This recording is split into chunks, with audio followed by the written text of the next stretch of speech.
Bible से आनंद करें। पर हम लोग क्या करते हैं, इस बाइबल को लेते हैं, आमीन। हम लोग क्या करते हैं, इस बाइबल को लेते हैं और लेकर रख देते हैं, घर जाते हैं, मीटिंग में आए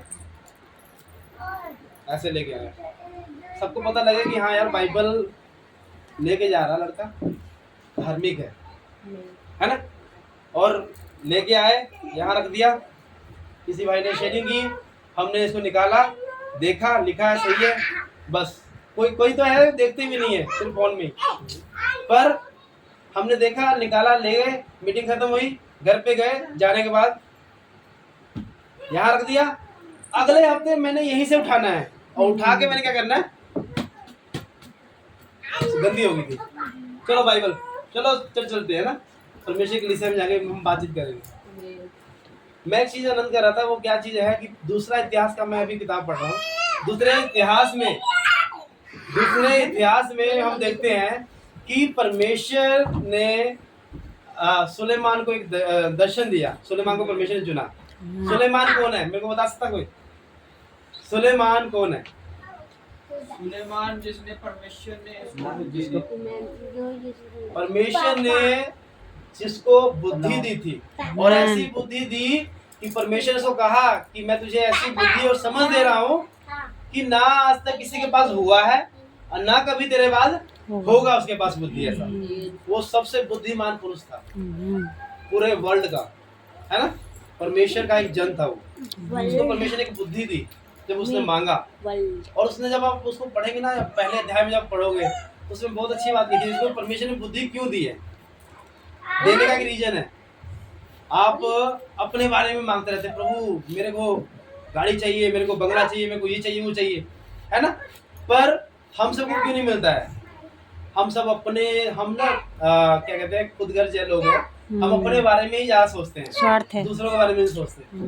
मैंने सुलेमान भाई के बारे में पढ़ा कि उसने पहले अध्याय में ही लिखा है कि उसने कहा कि प्रभु मुझे इतनी बुद्धि और समझ दे कि मैं तेरे लोगों को संभाल सकूं। तूने मुझे एकदम से एक उस ओहदे पर रख दिया जो मेरे नीचे बहुत लोग हैं, और मैं इनको कैसे संभालूं?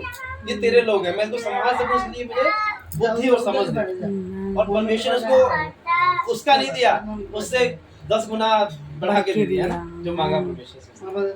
ऐसे क्या है कि जब हम परमेश्वर से अपने लिए नहीं, परमेश्वर की कलीसिया के लिए, परमेश्वर के लिए मांगते हैं ना, वो आपको दुगुना 10 गुना वो आपको देगा। पर हमारी मांगने की नियत अच्छी है।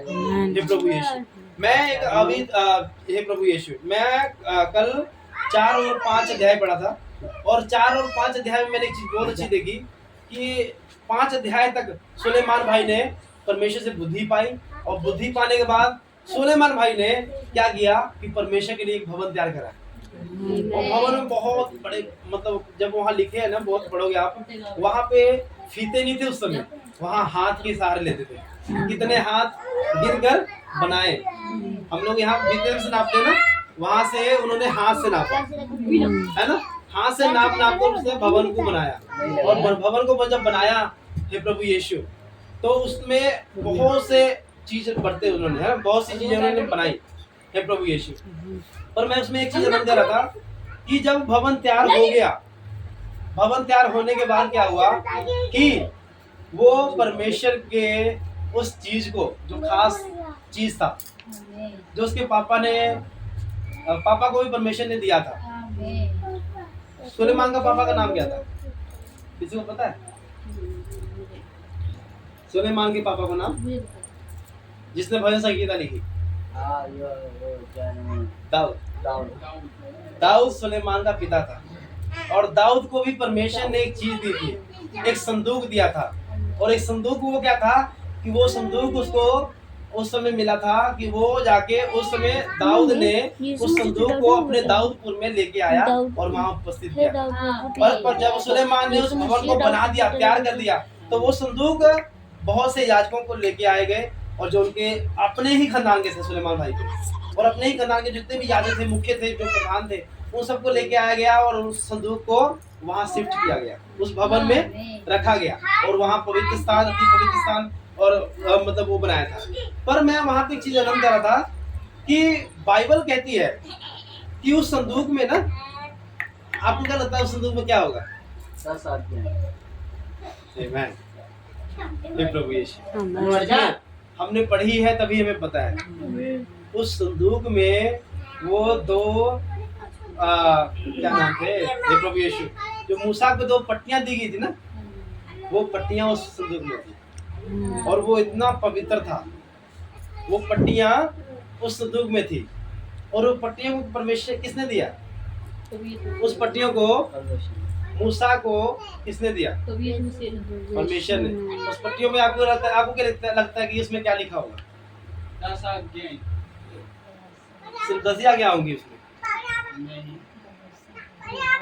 मतलब ये आप समझ सकते हैं कि उस पट्टियों में परमेश्वर का वचन था और वो वचन आप जब आप आगे देखोगे ना, हे प्रभु यीशु, दूसरा इतिहास 5 की 11 से लेकर हम 14 तक यदि पढ़ते हैं तो उस पट्टियों को जब पट्टियों उस संदूक में सिर्फ पट्टियां थी और उस पट्टियों को उस संदूक को जब भवन में रखा गया, भवन में रखने के बाद वहां पे जितने लोग उस समय उस संदूक के सामने थे, जितने याजक थे वहां पे, वो सब के सब पवित्र किए गए। परमेश्वर ने उनको पवित्र किया और वो पूरा भवन पूरे बादलों से भर गया था। हे प्रभु यीशु, वो जो पूरा भवन था वो पूरा बादलों से भर गया था। काले काले बादल छा गए थे उसके ऊपर, बादलों से वो भर गया था और परमेश्वर का तेज उस पे उस स्थान पे उतरा था। हे प्रभु यीशु, और वो कोई चीज खास नहीं थी, उसमें कोई और चीज नहीं रखा गया था।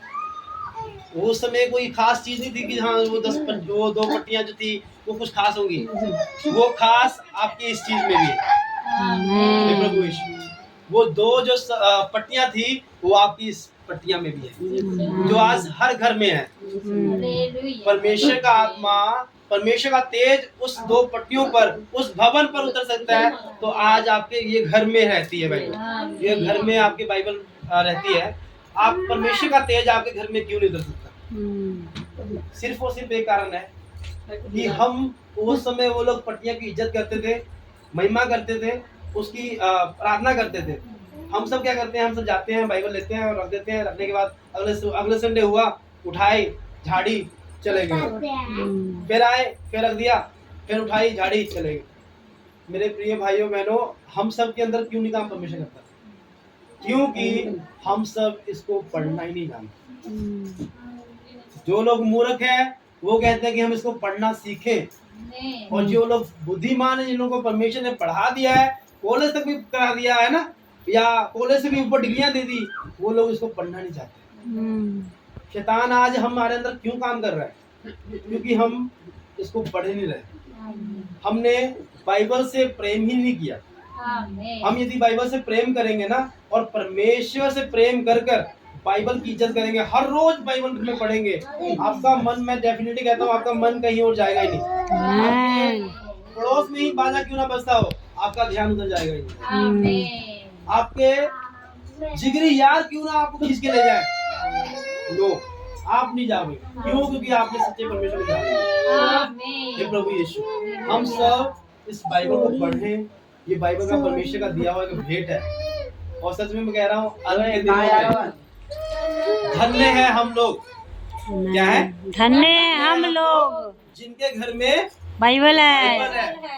क्योंकि अंत के समय में ये बाइबल भी हमसे छीन ली जाएगी।